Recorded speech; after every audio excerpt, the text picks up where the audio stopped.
Hi, friend. Let's see who's here today. Hi, Zoe. Hi, Logan. Hi, Lily. And hi, Liam. I'm Audrina, and this is our story time. Today, we're going to read The Couch Potato, written by Jory John and Pete Oswald. What do you see on the cover page? That's a potato sitting on a couch. So it's a couch potato. But what does that mean? Let's read. I am a potato. Not a small potato like my brother. Not a sweet potato like my mother. Not a mashed potato like my uncle Stu. I am a couch potato. Oh yeah, it's true. My favorite place to slouch is on the couch.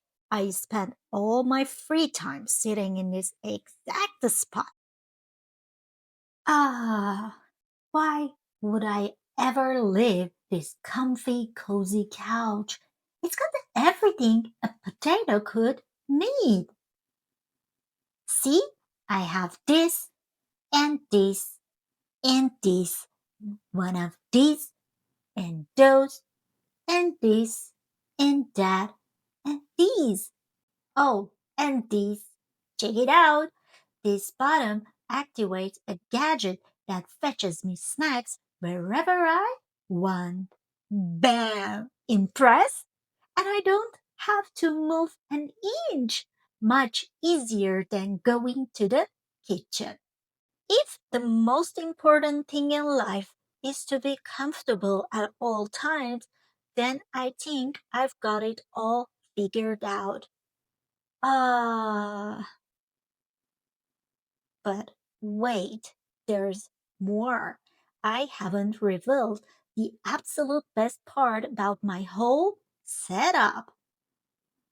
It's everything you see in front of me. Have a look around. Take it all in. Pretty spectacular, right? Yes, it's a sea of shimmering screens from wall to shining wall. What joy, what bliss. These screens feature my favorite shows. This screen has all my unanswered messages. These screens are where I play video games. And this screen is a live stream of my friend, my best spot for live. This is how my pals and I spend quality time together. It's much easier than trying to meet up somewhere like folks did in the old days, that's for sure. Hey, Spotty. Hey, Potato. Yes, from this very couch, I can control everything in my life all the time with just a few taps and couple clicks. Not bad, eh? Yes, sir, this is life.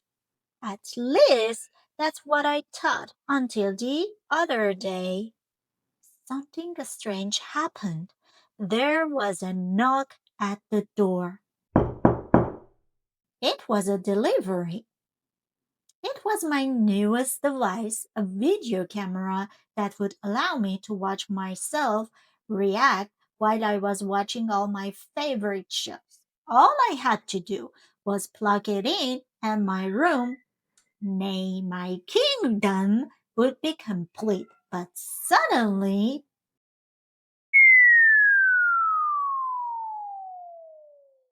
everything went dark. Look out, coming through. Oops, oof, ow, whop. I made it to the window. I pulled back the curtains. The sun seemed brighter than I remembered. There was nothing better to do, so I decided to take my dog, Tatter, for a walk outside. It had been a while. Everything was so vivid, like a high resolution, 156-inch curved screen, but even more realistic. Something smelled fresh After a few moments, I realized that it was the air. I heard a noise, some chirps, a ringtone perhaps. But no, I looked up to see some birds. I wandered down the street from block to block and across the neighborhood. Eventually, I found a park with a hill. There was a massive tree on top. It looked like a desktop background, only it was real. I leaned against the tree. It wasn't as comfortable as my couch, not even close, but after a while it wasn't so bad. Ah, any worries about the power outage and what I might be missing drifted away. I wasn't thinking about my favorite shows or my unanswered messages or anything else really. The view, the sky, the clouds, the sunset, and those colors. My goodness. It took a while because there was no fast forward option, but eventually the sun sank below the horizon. By the time I got home, the power was back on. I hit the button to brush my teeth. I pulled the lever to change into my pajamas. I turned the knob to watch a bedtime story. Then I noticed my reflection in one of the screens. I wondered how much of my life had been spent in that very spot. It was then and there that I made the decision to peel myself off the couch a bit more often, maybe every day even. And so that's what I've done. I've started hanging out with my friends, my best buddies, outside. We've started biking and hiking and swimming and hiding and seeking. Sometimes we have snacks and play board games. Sometimes we talk all day. We might watch the clouds. There's no big plan. We just see what happens. It makes me wonder, what if I don't always need to be totally comfortable? What if I'm happier when I have a better balance between my gadgets and the world outside?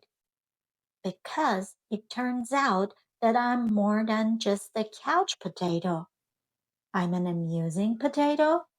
I'm a smart potato. I'm a kind potato. And I'm an entertaining potato. And I'm a seat on a hill and watch the sunset potato. Yes, there's a great big world out there, and I want to be part of it in person. But don't get me wrong, at the end of a long day, after I've run and played and talked and laughed with my friends, I still think it's awfully nice to slouch on the couch. Ah, and friends, that's the end of our story. I hope you enjoyed reading this book with me and you learned about the meaning of couch potato. Thank you. Bye bye.